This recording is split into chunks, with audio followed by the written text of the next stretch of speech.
କିଛି ନୂଆ ଶିଖିବା, କିଛି ନୂଆ ଜାଣିବା, କିନ୍ତୁ ବୁଝିବା, ପଢିବା ଏବଂ ପ୍ରୟୋଗ କରିବା, ସେଇଟା ହେଉଛି ଓଡ଼ିଆ ପାଠଶାଳାର ପ୍ରଚେଷ୍ଟା।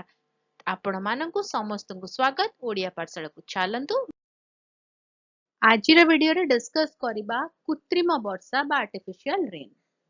କୃତ୍ରିମ ବର୍ଷା, ଯାହାକୁ କ୍ଲାଉଡ ସିଡିଂ ମଧ୍ୟ କୁହାଯାଏ, ଏହା ଏକ ବୈଜ୍ଞାନିକ ପଦ୍ଧତି ଯାହା ମେଘ, ଘନୀଭୂତ କିମ୍ବା ବରଫ ନ୍ୟୁକ୍ଲିୟସ୍ ଭାବରେ କାର୍ଯ୍ୟ କରୁଥିବା ପଦାର୍ଥ ଗୁଡ଼ିକୁ ବାୟୁରେ ବିସ୍ତାର କରି ବର୍ଷା ପ୍ରୋତ୍ସାହିତ କରେ।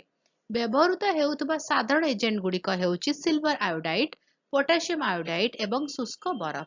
ଏହି କୌଶଳ ବିଶେଷ କରି ଗୁରୁତର ମରୁଡ଼ି କିମ୍ବା ଜଳ ଅଭାବର ସମ୍ମୁଖୀନ ହେଉଥିବା ଅଞ୍ଚଳ ଗୁଡ଼ିକରେ ଉପଯୋଗୀ।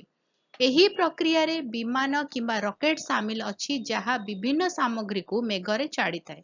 ଏହି କଣିକା ଗୁଡ଼ିକ ମେଘରେ ଥିବା ଜଳ ବିନ୍ଦୁ ଗୁଡ଼ିକୁ ଏକତ୍ରିତ କରି ବର୍ଷା ଭାବରେ ପଡ଼ିବାକୁ ଉତ୍ସାହିତ କରନ୍ତି।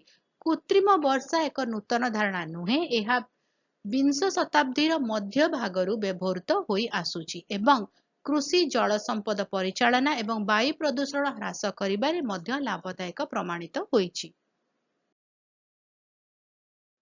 ସାମ୍ପ୍ରତିକ ବର୍ଷ ଗୁଡ଼ିକରେ ଚୀନ, ଯୁକ୍ତରାଷ୍ଟ୍ର ଏବଂ ଭାରତ ଭଳି ଅନେକ ଦେଶ ଅତ୍ୟନ୍ତ ମରୁଡ଼ି ପରିସ୍ଥିତିରେ କ୍ଲାଉଡ ସିଡିଂ ବ୍ୟବହାର କରିଛନ୍ତି। ଏହାକୁ ବେଇଜିଂ ଅଲିମ୍ପିକ୍ସ ପରି ଗୁରୁତ୍ୱପୂର୍ଣ୍ଣ ଆୟୋଜନରେ ଆକାଶକୁ ସଫା କରିବା ପାଇଁ ବ୍ୟବହାର କରାଯାଇଛି। ଏହାର ଲାଭ ସତ୍ତ୍ୱେ କୃତ୍ରିମ ବର୍ଷାର କିଛି ଅସୁବିଧା ଅଛି। ବ୍ୟବହୃତ ରାସାୟନିକ ପଦାର୍ଥର ପରିବେଶଗତ ପ୍ରଭାବ ବିଷୟରେ ଚିନ୍ତା ରହିଛି ଏବଂ ପ୍ରାକୃତିକ ପାଣିପାଗ ଢାଞ୍ଚାର ହେରଫେର ସମ୍ପର୍କରେ ନୈତିକ ପ୍ରସଙ୍ଗ ମଧ୍ୟ ରହିଛି। ଅଧିକନ୍ତୁ ମେଘ ବିହନର ସଫଳତା ଉପଯୁକ୍ତ ମେଘର ଉପସ୍ଥିତି ଉପରେ ନିର୍ଭର କରେ, ଯାହା ଏହାକୁ ଏକ ଅନିଶ୍ଚିତ ସମାଧାନ କରିଥାଏ। କୃତ୍ରିମ ବର୍ଷା ଏକ ଉଲ୍ଲେଖନୀୟ ବୈଜ୍ଞାନିକ ବିକାଶ, ଯାହା ଜଳ ଅଭାବ ଏବଂ ପ୍ରଦୂଷଣ ସମସ୍ୟାର ସମାଧାନ କରିବାର ସମ୍ଭାବନା ରଖେ। ତଥାପି ଏହାକୁ ସତର୍କତାର ସହିତ ବ୍ୟବହାର କରାଯିବା ଉଚିତ। ପରିବେଶ ଏବଂ ଜଳବାୟୁ ଉପରେ ଏହାର ଦୀର୍ଘକାଳୀନ ପ୍ରଭାବକୁ ବୁଝିବା ପାଇଁ ଗବେଷଣା ସହିତ ସମ୍ଭାବ୍ୟ ବିପଦକୁ କମ୍ କରିବା ସହିତ ଏହାର ଲାଭକୁ ସର୍ବାଧିକ କରିବା ପାଇଁ ଦାୟିତ୍ୱପୂର୍ଣ୍ଣ ବ୍ୟବହାର ଏବଂ ତଦାରଖ ଅତ୍ୟନ୍ତ ଜରୁରୀ।